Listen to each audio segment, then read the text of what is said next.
Good evening, everybody, or I guess it's evening for me, but time's an illusion. Oh well. Anyway, good evening, and welcome to the Enlightened Documentaries. Pardon my shitty time is illusion joke. Welcome to Enlightened Documentaries. Today, I just want to give you some information on this book that I'm reading, The Source Field Investigations by David Wilcock. For those who don't know David Wilcock, he's a very brilliant man. He's a brilliant mind. He's got several books. David Wilcock is a lecturer, filmmaker, and researcher of ancient civilizations, consciousness, science, and new paradigms of matter and energy. The thing I like about David Wilcock is that he really brings a lot of physics into his work, which makes it official because science hasn't caught on to spirituality as much as it should. Like we should really wake the fuck up. Excuse my excuse my blatant honesty, but we need to start studying the non-physical. I got Nikola Tesla right there on my wall. And Nikola Tesla once said that the day we start to study non-physical phynomena, we'll make more advancements in a decade than all centuries before. So we need to start studying non-physical things such as string theory, fourth dimension, fifth dimensional consciousness, the fact that humans are multidimensional, Yoda shit. And I got Jesus. He's an ascended master. I'm not religious. I'm spiritual. There's a difference.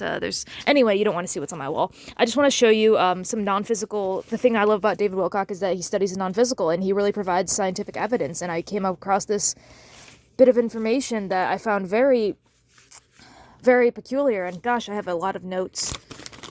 I have a lot of notes when I read. I just take it really helps me. If you read books, I highly recommend that you summarize what you read every now. It's good for memory retention. It's good for it's a little habit, it's a little hobby that I have, as you can see, that just make more notes. And I don't know, just make more notes. Just I don't want to get into it. I just want to read this excerpt. This is the non-physical astral projection. No, it's not astral projection. It's hypnotized. Well, you'll read it. I don't want to waste time.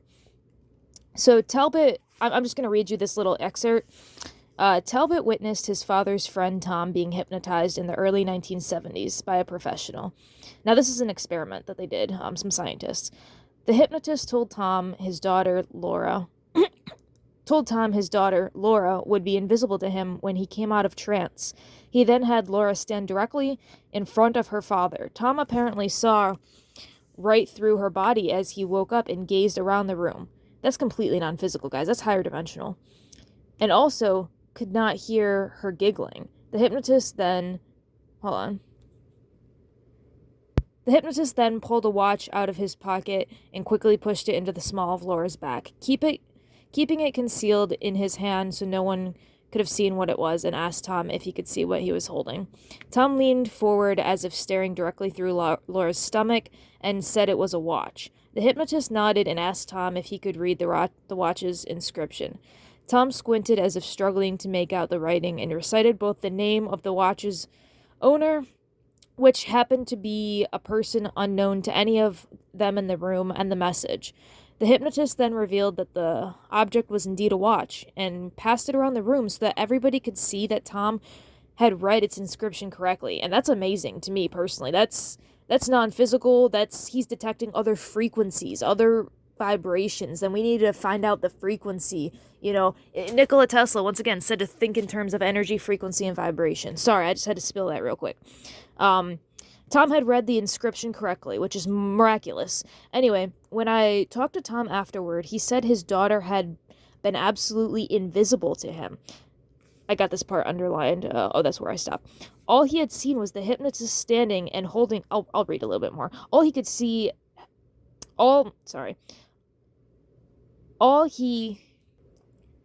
seen was the hypnotist standing and holding a watch cupped in the palm of his hand. Had the hypnotist let him leave without telling him what was going on, he never would have known he wasn't perceiving normal conscious consensus reality.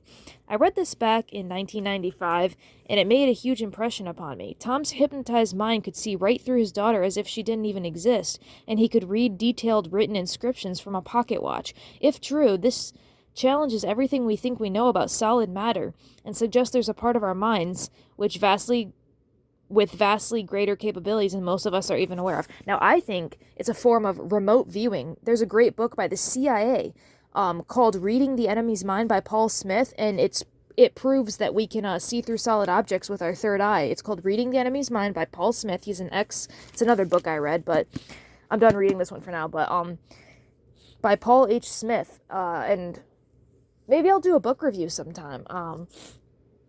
Just for entertainment and educational purposes, but it proved that we can detect things of another dimension, and we are multidimensional beings, so this could be this could be the birth of a new age of enlightenment, where we start finally talking about how we are multidimensional beings and bringing that into the physics. A great physicist, Nassim Haramein, I think that's how you pronounce his name, Robert Edward Grant, too. They're some pretty popular influential minds they're great minds that I follow, great scientists, great physicists, and they take into the study of consciousness with they study spirit science, and they're physicists, and I applaud them for that. And even Thunderbolts Project, I'm just giving you little bits of information of some sources that I study, and just giving you some pointers. Thunderbolts Project is really good for thinking outside the box, but they don't study consciousness, but sorry, that's just another physics channel I ignore. It's another physics channel I watch, Thunderbolts Project. They suggest that electromagnetism is the theory for gravity, I believe, and that's why quantum... I'm not going to get into that right now, but I applaud the scientists nowadays that are studying consciousness and studying really the fact that we need to be multidimensional. That's my area of specialty. I want to prove astral projection scientifically. I want to prove enlightenment scientifically. I want to prove telekinesis, the law of attraction. Basically anything that can be considered new age. I want to see the truth. I want to see channeling. I want to see the science behind channeling. It's time that we start doing these things, and I'm not in the ability to go back to college right now, or I still got to go to college before I can start putting these things in a lab, but because I'm still a student, But one day, I have a dream, I want to put all these things in a lab, run them by the scientific method, and, really see... I want to prove that we are multidimensional creatures, because this scientific experiment right here is a great, profound lead. It's going where no man has gone before. No man has, we ain't got that yet. Forgive my slang. No, but for real though, we ain't got that yet. We ain't got the proof behind astral projection yet, but I know it exists. I've astral projected before. What we need to do is get a bunch of great minds who have, people who have astral projected before, and gather them in a room, and people who are down with astral projection and down with science. We need to start a research group. There's a Monroe Institute, I believe, that is a consciousness research institute. I know Gaia is very good. I'm subscribed to Gaia. They're not a specific, individual research group, but they host many research documentaries on their page. They have some about astral projection, some about Dr. Joe Dispenza's really good on there. Deepak Chopra's on there. Nassim Haramein's on there. I really just think, I don't want to trail on too long, but I wanted to give you a bit of my perspective, now that we're talking consciousness and science. Oh, on this guy, so I'm reading you the experiment and giving you my thoughts on mind over matter, and giving you my thoughts on the things that I think we will really push humanity forward in a very positive direction. I just wanted to point out this book talks about the 2012 prophecy too, and I'm about to be dropping a hot new video about the science behind 2012. I actually sat down the other day and I excuse my language. I just swore again. I'm sorry. Basically, I broke it all down, I broke it all down, and I calculated the entire Mayan calendar. It was very hard to do. It took me a long time to do, and I did the science behind the Mayan calendar, and I calculated the astronomy. I calculated the length and the distance between the stars, and I found out the specific star that I found out the specific photon belt in Alcyon. It's a star called Alcyon that awakens humanity every 26,000 years. I'll just give you a little bit of information. Every 26,000 years, human consciousness is actually raised in frequency because we pass through photons, and the thing about raising your frequency is that's when your multidimensional powers are supposedly unlocked. So if you really want to get technical, I'm on to some great leads, and I did the science behind 2012, and so did he. So, maybe I'll scan what he says about 2012 in here. I haven't read what he says about 2012 in here yet. I just got done reading a book by Sri Yukteswar. Sri Yukteswar was actually the guru of another book that I read by Paramahansa Yogananda, Autobiography of a Yogi. Sorry, I read so many books. I'm like, oh, this book. Two of my authors know each other, is what I'm trying to tell you.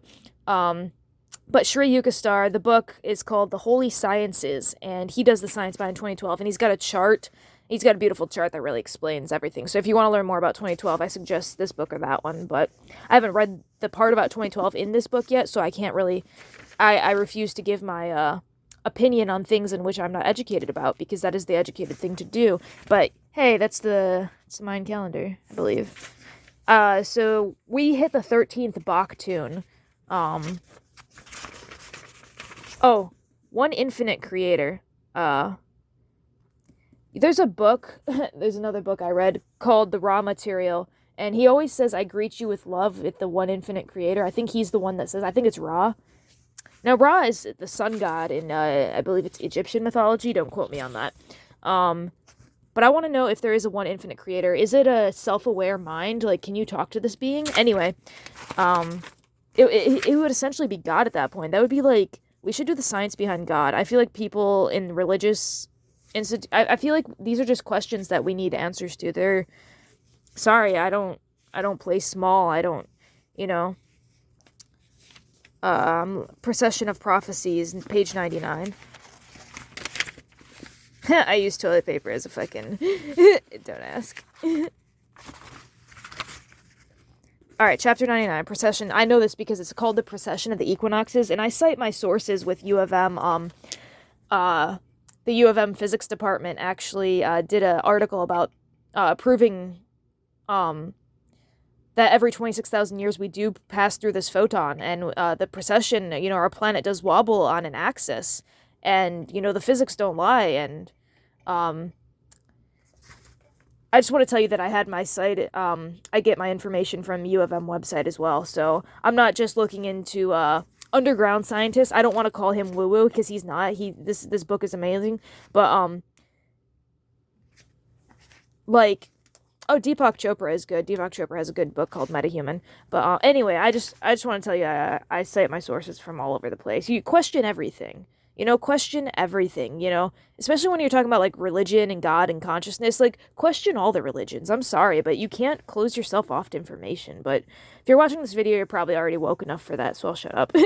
Was there an advanced civilization on Earth, much older? Oh, yes, they knew about this. So that also proves my 2012 video. I'm just looking for the chart. I wonder if there's a chart. Oh, yeah, here's the chart. Yeah, every 26,000 years. See, and here's how the rotation of the Earth works. It goes in this giant circle, and every time we hit where this arrow is pointing, we shift our consciousness, and we awaken. And this is I won't go into the chapter. But we are, in the golden age, where we have the highest consciousness, because consciousness goes in cycles, will be, let me see if I remember the math correctly. Hold on. Well, if it's 2012 now, I'm just saying 2012 because 2012 was the 2012 shift. And let me tell you, all their maths are very precise. It's 12, 21, 12, 333. I'm also trying to solve 369. Go look at me. I'm Enlightened Podcast on TikTok.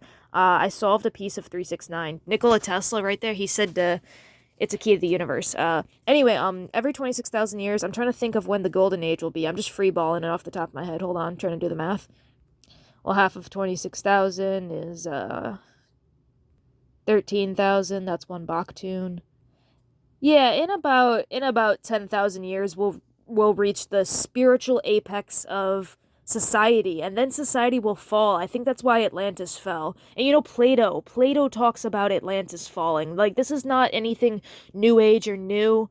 it's very ancient, you know, and it proves like this is why we oh well my book just flipped. This proves why we had all this ancient knowledge. This proves why ancient civilizations were so advanced because human consciousness goes in cycles. You saw the chart that I just pointed out. I'm telling you, every 26,000 years, Earth passes through a photon belt and we become awakened. You know, it awakens our DNA somehow. Like, and this is when we become multidimensional. And then the ancient civilizations fell because they fell in consciousness. Or maybe there was a war too. There was a war from what I've studied. But and the thing is, there's so much human history that's been cut up and clouded, and history is written by the winner too. So you always got to question everything. Like I said, question everything not only in science but in history, in English, math, art, just everything that you know. But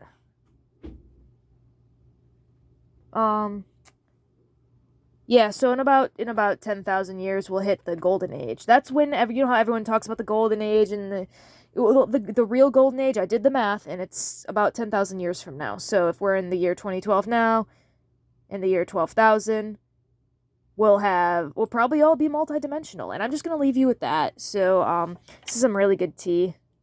Oh, I got fun fact, I got the electromagnetic heart field tattooed. Google the electromagnetic heart field. The Heart Math Institute actually has some math about the heart field being multidimensional, that the heart has clairvoyance, the heart can sense things before they happen. So that's just some cool stuff I think our heart field can do. There's also other, there's just a lot of experiments. Go look up the Heart Math Institute. Got it tatted. I used to hate tattoos, I'm not gonna lie, but it really helped me through some tough times, and that's something else. I don't feel like getting into it right now. It's just too much for the vlog. Too much to talk about.